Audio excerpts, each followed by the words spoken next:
Sentimental and technical video for the QuasiDB service for the 27th of May 2021. I've just put a new update on the bubbles. It's just a graphical change. It's just because we can see the quadrants a little bit clearer now. And as you are aware, this is strong buy and this is strong sell. And we didn't get many signals this week because the bubbles are very bunched up. There's no strong case for anything really here. However, CAD and pound are weakening. So, assuming that the dollar is going to continue this way, which it looks like it might do, then we're probably going to have pound USD and USD CAD trades, but it won't happen now because they need to deviate over, a certain amount of space. The algorithm is 8%, and we're also coming into some very important high severity data for the US, and we've got GDP and durable goods, and then we've got inflation data tomorrow. So we're going to look for signals next week. So it's safer and it's less risky. However, we do want to keep an eye on this USD. If we cross the 50% line, it's going to be strong buy, and it's going to be a wrecking ball. So it might impact your crypto trades. So do be careful. That comes down, it might be like we could potentially be risk off. And I think they're trying to engineer some scary news event about Iran. So yeah, keep an eye on that, especially if the yen joins it. Especially if those two come down, then be careful. Just going to go through them now quickly. I won't talk too long. You can see the levels hopefully, and how you could see how that was resistance. For example, we got a bearish ABCD and things like that. SLC is of interest. It's at MR1 at 85.20 and 84.20, and it's actually loaded the data successfully today. It didn't load the AJ data that well, and so let's do AU. The same with this, it loaded the data fine. 77.95. Come on. Oh, okay. 76.70, and we actually teetered over a sell, which is of interest. Actually, that's the first time that's happened for a little while. It might have just done it there, but then we know the trend, the dynamic line shifted. It all depends what the guys do, the retail guys. If they short it, will come up. It all depends what this average line does, really.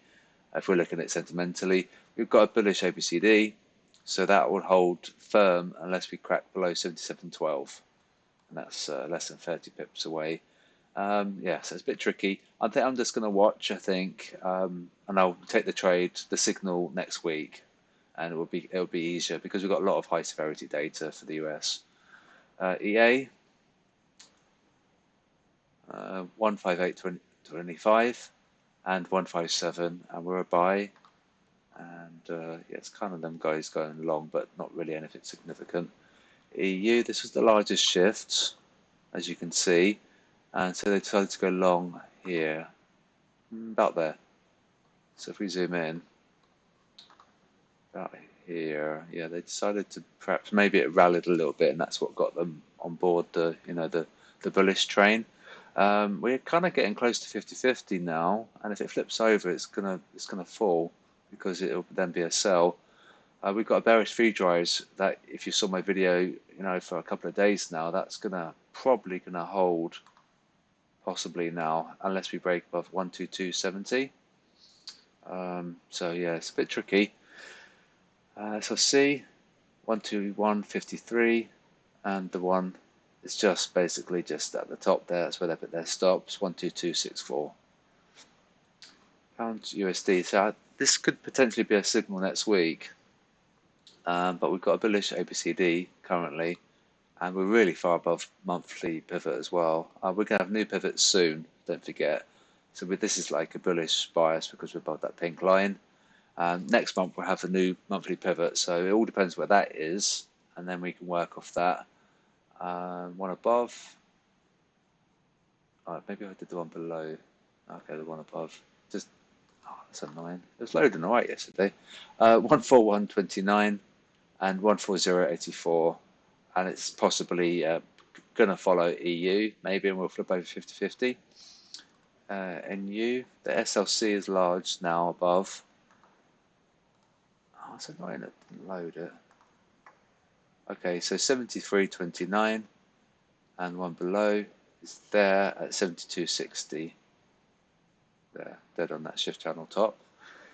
We are a buy, and they shorted it, so that's an agreement over time. So it looks like this could possibly get targeted 40 pips away, and it's large as well. EJ, oh, my mouse, come on. One above is up here at 134.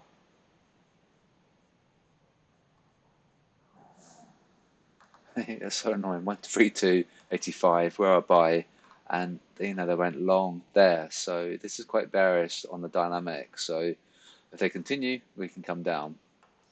Pound yen. Let's zoom out a bit.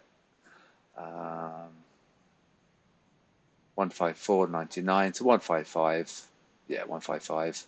And the one below, 153.7. We are a buy, and it's sideways. Has been for a long time. And this flipped over to buy, so that's interesting. The one above is 109.25, 108.49. There's your monthly pivot. So if you wanted to trade off that, it might be an idea. If you were looking for a trade, 109.21. We've broken the pitchfork, and we're now a buy. So yeah, it could be quite bullish. If we have like a candle above monthly pivot, then we'll get that SLC, and then we might even break that diagonal. So it could be quite a bullish scenario coming up potentially. And we've got that inflation data, so it makes me wonder. I think we should probably just sit on our hands, but there's some levels there anyway, and you can always pause the video. Dollar CAD. Now remember what I was saying about the CAD on the bubbles. 121.44 and 119. Well, 1.2. Let's zoom in. It's a strange old pitchfork. There we go. So yeah, I mean, it might carry on up this pitchfork. It's quite hard to say. We are very much a sell on the high level, but at the low level, which is the time component, that's them selling it. So there's a mismatch, and if they continue, it's going to impact the big picture. So you do want to check this. This is just like a snapshot in time, and this is the movement across time. It's like if you put money on a horse. This is just looking at the horse, and this is watching the horse run. So you can see how much more information you get from that. Hopefully that's a good analogy. It's really important to look at the dynamic movement. Dollar Swiss, 0.9.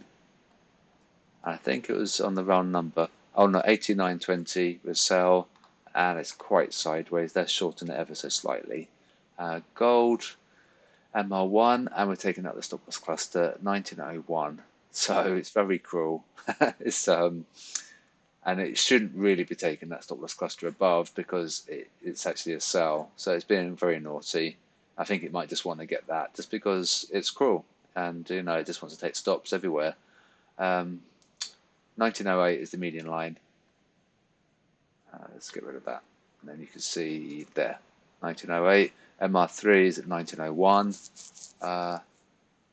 Yeah, 1901. So there's like quite a bit of resistance there. Poor retail guys getting stopped out. It's pretty horrible. And so yeah, I will wrap up now. Bitcoin, we did want it above 38711, and so yeah, that's a level I'd ideally like it above. We'll see how we go. Hope you have a good day. We had a good week this week. I'm quite happy. And next week we'll have lots of signals and stuff. And it looks like that we might get cable and a dollar CAD, a loonie trade. So that could be cool. Yeah, stay tuned. And if you need any charts, just let us know and have a good day.